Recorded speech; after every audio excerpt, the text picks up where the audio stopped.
لظى أسرفنا فتب علينا. الرحيم. الحمد لله رب العالمين، وأفضل الصلاة وأتم التسليم على سيدنا ومولانا محمد خاتم النبيين وإمام المرسلين وقائد الغر المحجلين وعلى آله وصحبه أجمعين. أشهد أن لا إله إلا الله وحده لا شريك له، وأشهد أن سيدنا ومولانا محمدا عبده ورسوله لا نبي بعده. سبحانك لا علم لنا إلا ما علمتنا إنك أنت العليم الحكيم. رب اشرح لي صدري ويسر لي أمري واحلل عقدة من لساني يفقه قولي. ربي زدنا علما وارزقنا فهما ولا حول ولا قوة إلا بالله العلي العظيم. ولا حول ولا قوة إلا بالله العلي العظيم. ولا حول ولا قوة إلا بالله العلي العظيم. أما بعد. السلام عليكم ورحمة الله وبركاته. Tuan-tuan yang dirahmati Allah Subhanahu wa taala, bersyukur kita kepada Allah Subhanahu wa taala dengan nikmat yang telah diberikan oleh Allah Subhanahu wa taala kepada kita, dengan nikmat yang telah kita dapatkan pada tengah hari ini. Mudah-mudahan kita tergolong di kalangan mereka yang bersyukur di atas segala pemberiannya. InsyaAllah tuan-tuan sidang jemaah yang dirahmati Allah Subhanahu wa taala, tersambung diskusi muzakarah kita berkenaan tentang adab-adab dalam masjid. Dan bila sebut adab-adab di masjid, ada yang di luar masjid, dalam masjid, sewaktu berada di dalam masjid. Pada kuliah kita, tazkirah Jumaat kita yang telah lalu, kita sudah membahaskan tentang hadis yang menceritakan orang-orang yang mendapat naungan arasy Allah Subhanahu wa taala dikarenakan hatinya itu terikat dengan rumah Allah Subhanahu wa taala. Setelah kita sambung lagi perbahasan selanjutnya berkenaan tentang adab-adab di dalam rumah Allah Subhanahu wa taala. Ini saya diskusikan seperti mana disebutkan di dalam kitab Taysirul Khallaq dan syarahannya yang saya sendiri tulis dalam kitab Fathul Khallaq. Yang seterusnya, di antara adab yang perlu kita jaga, fayutlabu wa yustahabbul mashyu ilaiha. Yang disebutkan fayutlabu yakni wa yustahabbul mashyu ilaiha. Dan disunatkan, dituntut untuk berjalan menuju ke rumah Allah Subhanahu wa taala ishtiyaqin ay ar-rughbati ilaiha, iaitu gemar nak pergi ke rumah Allah Subhanahu wa taala. Ishtiyaq yakni dengan kerinduan untuk pergi ke rumah Allah Subhanahu wa taala, ay ar-rughbati ilaiha, iaitu gemar untuk menuju ke rumah Allah Subhanahu wa taala, namun dikaitkan dengan ma'as sakinati wal wiqar, dalam keadaan berserta dengan tenang, tidak kelam kabut, sopan santun, mengikut etika. Jangan tergopoh-gopoh, jangan terburu-buru. Yani wa tarkil isra'i, dalam keadaan meninggalkan tergopoh-gapah. Kama qala sahibu i'anati talibin, seperti mana yang disebut oleh Syekh Abi Bakar Syata'i di dalam kitab I'anati Talibin, hasyiah bagi kitab Qurratil Ain, syarah bagi kitab Fathil Mu'in, disebutkan wa yundabu tarkul isra'i. Wa yundabu tarkul isra'u ay fil masyi liyudrika takbiratul ihram. Disunatkan kita meninggalkan tergopoh-gapah ketika berjalan untuk memperdapatkan takbiratul ihram. Takbiratul ula bersama imam. Tuan yang dirahmati Allah Subhanahu wa taala, orang yang mendapatkan takbiratul ula bersama imam itu besar pahalanya. Namun dituntut lagi untuk kita berjalan dalam keadaan tenang untuk mendapatkan takbiratul ihram. Baik, ada soalan. Ustaz, macam mana Ustaz kalau saya tak tergopoh gapa? Kalau saya naik kereta tak tekan minyak sambil berdiri, saya tak sempat dapat takbiratul ula bersama imam. Jadi mana yang lebih afdal Ustaz, dah bawa sulu-sulu ke ataupun dapatkan takbiratul ula bersama imam? Kita tak nafikan tuan-tuan, takbiratul ula bersama imam ini mempunyai pahala yang besar dalam bab sembahyang berjemaah. Namun tengok disebutkan namun disebutkan dalam hadis Nabi sallallahu alaihi wasallam, "Idza uqimatis salah fala ta'tuha tas'auna." Maka apabila solat itu didirikan, maka janganlah tergopoh-gapah menuju untuk menunaikan solat tersebut. Jangan tergopoh-gapah pergi ke tempat sembahyang jemaah itu didirikan. Nampak? Bila solat itu didirikan, boleh pergi tetapi jangan tergopoh-gapah. Jangan nak cepat-cepat, kalut-kalut. Wa atuha tamshawna, dan pergilah ke masjid dalam keadaan kamu berjalan. Wa alaikumus sakinata wal wiqar. Hendaklah kamu berada dalam keadaan tenang, dalam kondisi yang baik, jangan tergopoh-gapah, kan? Nanti kerana dia terlalu tergopoh-gapah, sampai ke masjid dah berpeluh. Kalau zaman dulu kan, zaman padang pasir kan. Jadi kalau dia tergopoh-gapah apa semua, nanti sampai ke masjid berpeluh, mengganggu orang sebelah. Mengganggu orang sebelah. Dia ada ilatnya, dia ada sebabnya. Kenapa tak boleh? Apa hikmah tak boleh kita tergopoh-gapah? Kerana ini akan mengganggu kawan sebelah kita. Nampak? Itu dia. Maka disebut, fama adraktum fasallu wa ma fatakum fa'atimmu. Kalau dalam keadaan kamu berjalan dalam keadaan tenang, sampai ke rumah Allah Subhanahu wa taala, kamu boleh mengikuti kedua dengan imam, ya kamu ikut. Tetapi kalau luput, maksudnya sampai masjid, imam dah bagi salam. Ataupun imam dah iktidal. Maksudnya dia dalam kategori makmum yang masbuk. Ya, sama-sama lah. Ikut je lah. Tambahlah satu rakaat lagi. Fa'atimu, sempurnakan rakaat yang tertinggal. Begitu. Ini keutamaan. Jadi dalam hal ini, tuan-tuan yang dirahmati Allah Subhanahu wa taala, haruslah berjalan dalam keadaan tenang. Sekalipun nanti akan ketinggalan takbiratul ula bersama imam. Sekalipun nanti dia akan mendapat posisi masbuk, tidak muafiq. Tuan-tuan yang dirahmati Allah Subhanahu wa taala. Habis nak buat macam mana tuan-tuan? Pergilah awal ke masjid. Ni kalau pergi time bila dah iqamat, memang tak sempat lah. Jadi pergi awal ke masjid. Sembahyang Zuhur contoh 1.18. Dia pergi ke masjid pukul 1. Jadi sempat lagi dia iktikaf, dia sembahyang sunat tahiyatul masjid, dia boleh melakukan perkara-perkara sunat yang lainnya. Ini tuan-tuan yang dirahmati Allah Subhanahu wa taala begitu.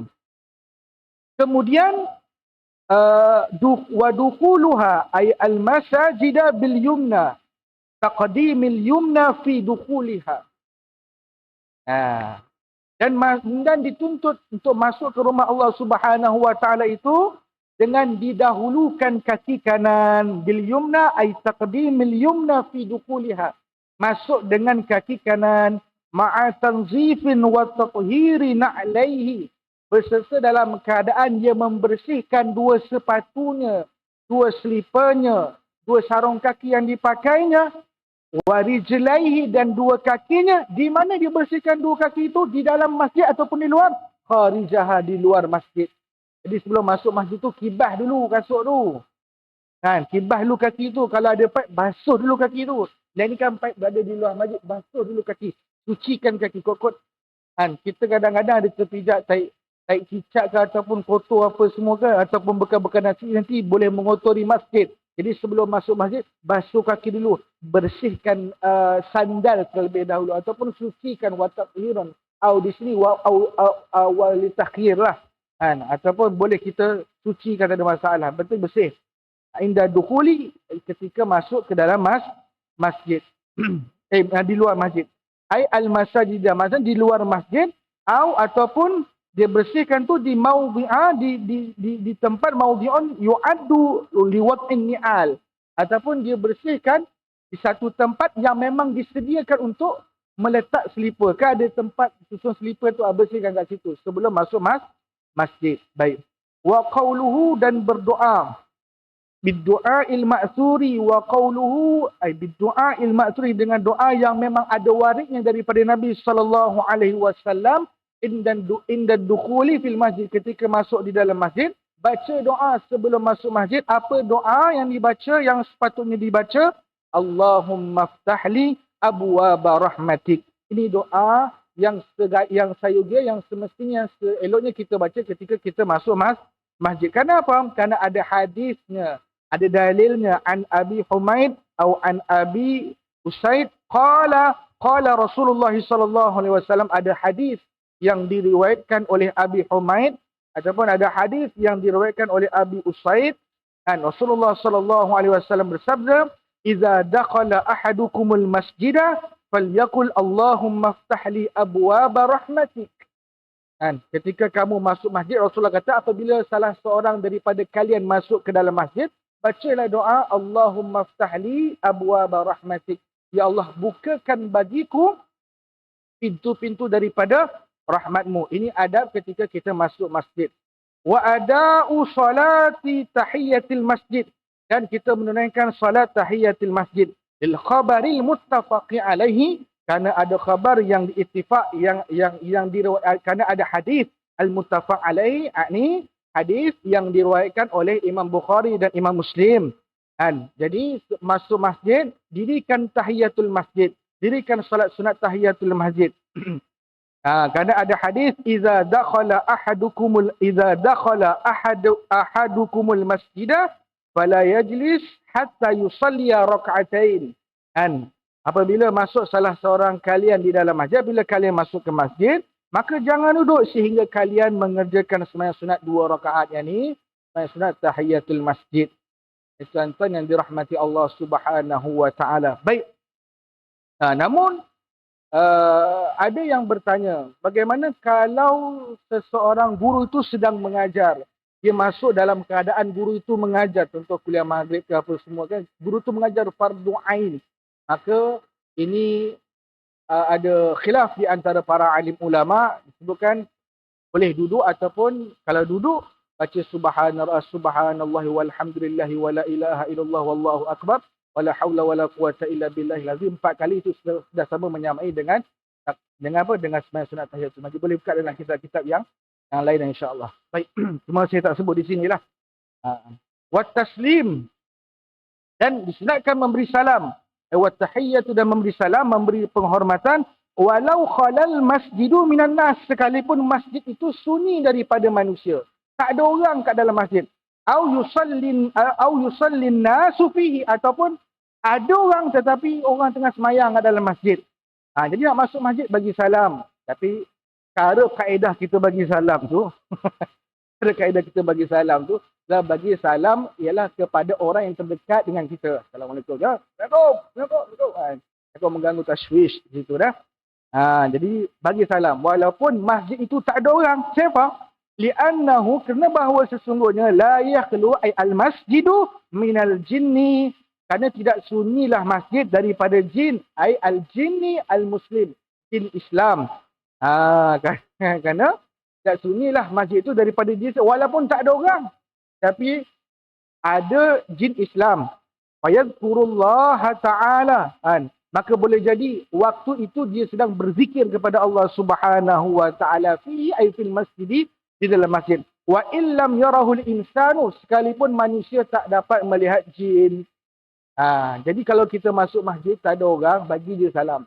Ini juga boleh dikiaskan masuk ke dalam rumah, tak ada orang, bagi salam, kerana ada jin. Kalau lagi-lagi di dalam masjid, pasti akan ada hamba Allah Subhanahu wa taala yang beribadah di tempat yang dimuliakan oleh Allah Subhanahu wa taala. Dan disebutkan wal malaikah, kerana tidak sunyi juga masjid itu di kalangan para malaikat. Malaikat itu jama'u malakin. Malaikat itu plural. Bila disebut malaikat, itu jama'. jamak kalau dalam bahasa nahwu ni, kalau dalam bahasa Arab ni panggil sirah muntahal jumu'. Lafaz sehabis-habis jamak, dia punya mufrad ataupun singularnya ialah malakun. Jadi malaikat ni disebutkan ni, saya sebut dalam syarahan dalam Fathul Khalaq, saya sebut waqad arrafaha ba'duhum, dan sungguh telah mentaarif akannya malaikat oleh sebahagian ulama bi annaha, dengan bahawa sesungguhnya malaikat itu adalah ajsamun nuraniyatun, iaitu jisim yang dibangsakan kepada cahaya. Yang kemudian u'tiyat qudratun ala tashakkuli waz-zuhur bi ashkalin mukhtalifatin biiznillah taala, dan dia ni diberi kelebihan untuk berubah bentuk dan berubah rupa dengan izin Allah Subhanahu wa taala. Ini malaikat. Jadi kalau setakat muka kita tu senang je ni nak kopi tu. Tuan-tuan. Macam iblis juga, macam syaitan juga, dia diberi kelebihan. Kan? Kita kata kelebihan tak tahu, tapi dia diberi kudrat, dia beri kekuatan untuk berubah bentuk, kecuali bentuknya Nabi SAW. Setakat muka kita ni biasa jadi kopi. Boleh-boleh saja. Baik. Kemudian wal julus ma'al i'tikafi. Dan apabila ni adab ketika kita berada di dalam masjid. Ketika kita berada dalam masjid, sunatnya kita duduk berserta niat i'tikaf. Wal julus ma'al i'tikaf biniyati taqarrubi ila Allah Ta'ala. Dengan niat takarrub kepada Allah Subhanahu wa Ta'ala, mendekatkan diri, hubungan dengan Allah Subhanahu wa Ta'ala. Baik itu. Wa muraqabatillah Ta'ala, dan ya muraqabah pada Allah Subhanahu wa Ta'ala. Muraqabah ni termasuk di dalam maqam al-ihsan. Dan muraqabah ni termasuk di dalam maqam al-ihsan. An ta'budallah ka'annaka tarah, fa illam takun tarah fa innahu yarak. Ini maka di dalam hadis ini adanya musyahadah, adanya muraqabah. Jadi saya syarah, saya sebut macam ni, wa hadhihi martabatul ihsan. Di muraqabah ini termasuk di dalam martabat ihsan. Dan Nabi SAW bersabda, inna afdala imanil mar'i an ya'lama anna Allah ma'ahu haitsu kana. Sesungguhnya iman seseorang yang paling afdalu imanil mar'i, afdal iman seseorang ialah an ya'lama anna Allah ma'ahu haitsu kana. Dia mengetahui di sini an ya'lama ay an yazuqa, dia merasakan bahawa sesungguhnya Allah Subhanahu wa Ta'ala bersamanya min haitsu kana, dalam setiap apa ketika yang dia buat. Dalam keadaan dia di mana, ketika mana apa dia berada, Allah Ta'ala tahu. Maksudnya dia selalu merasakan kehadiran Allah Subhanahu wa Ta'ala, dia merasakan yang bahawa sesungguhnya Allah mengetahui, Allah memerhatikan. Ini muraqabah. Wa hadhihi martabatul ihsan wal muraqabah. Dan ini merupakan martabat ihsan ataupun kita kata ini adalah muraqabah.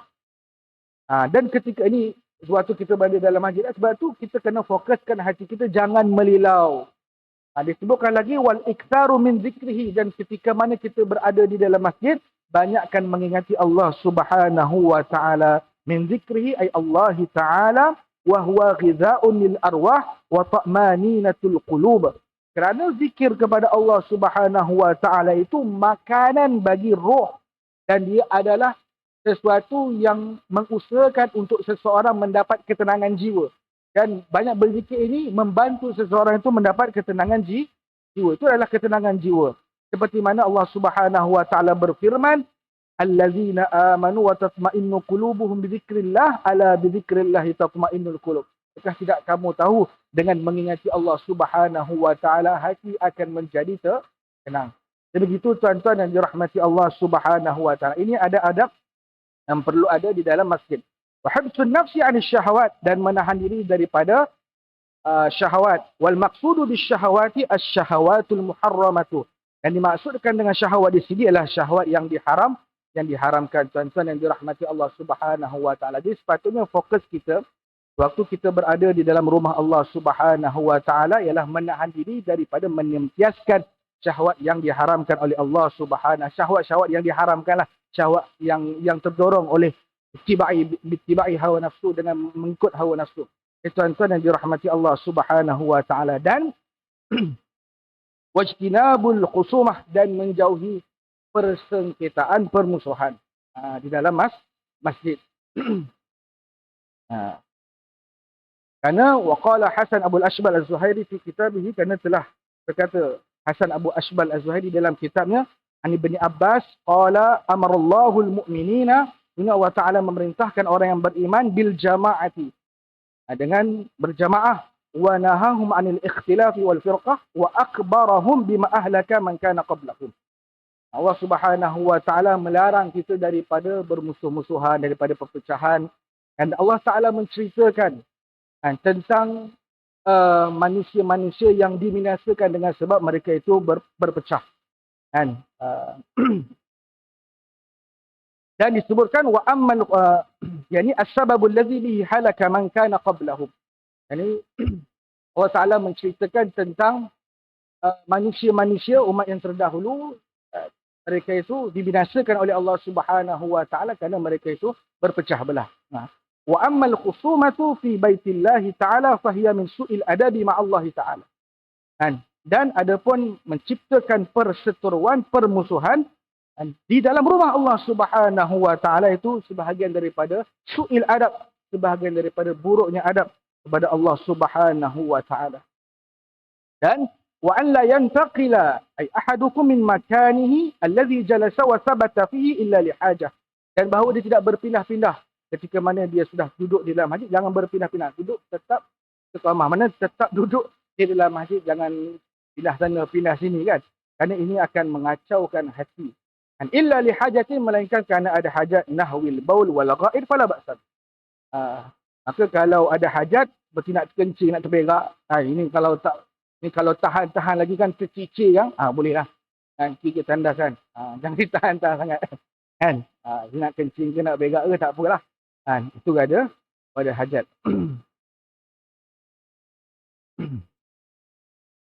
Wa an la yunshil dhalatan, dan bahawa dia tidak mencari barang yang hilang di dalam masjid. Fa iza adha'a syakhsun syai'an fala yarfa'u sawtahu. Maka apabila dia ingin mencari sesuatu barang yang hilang, jangan dia meninggikan suaranya. Kan? Ini disebut dalam kitab Taisir Qalaq lah. Dan wa an la yarfa'a sautahu. Dan apabila ketika mana seseorang itu berada di dalam masjid, jangan dia meninggikan suaranya, dengan memekik-mekik, dengan bising, dengan lagi-lagi dengan satu kalam yang tidak mendatangkan faedah. Hatta disebutkan walau bizikri, sekalipun dengan berzikir, tapi dikaitkan bihadratil musallin, di hadapan orang yang sembahyang, li'annahu yushawwishul khushu'a fi shalah. Kerana bahawa sesungguhnya dia akan mengganggu konsentrasi seseorang yang sedang mendirikan sembahyang. Hatta disebutkan qala Syafi'iyah, itu telah berkata ashab Syafi'iyah, oleh ulama-ulama Syafi'iyah, yukrahu raf'u sawti bidzikri fil masjid in hawasha 'ala musallin.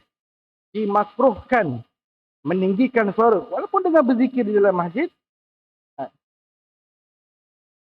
jika hal itu mengganggu orang yang mendirikan solat, ataupun orang yang sedang mengajar, atau mudarrisin, atau qari'in, ataupun orang yang sedang baca, atau mutalin, ataupun orang yang sedang mengulang kaji pelajaran, atau na'imin la yusannu iqaduhu, ataupun orang yang tidur yang tidak disunatkan mengejutnya.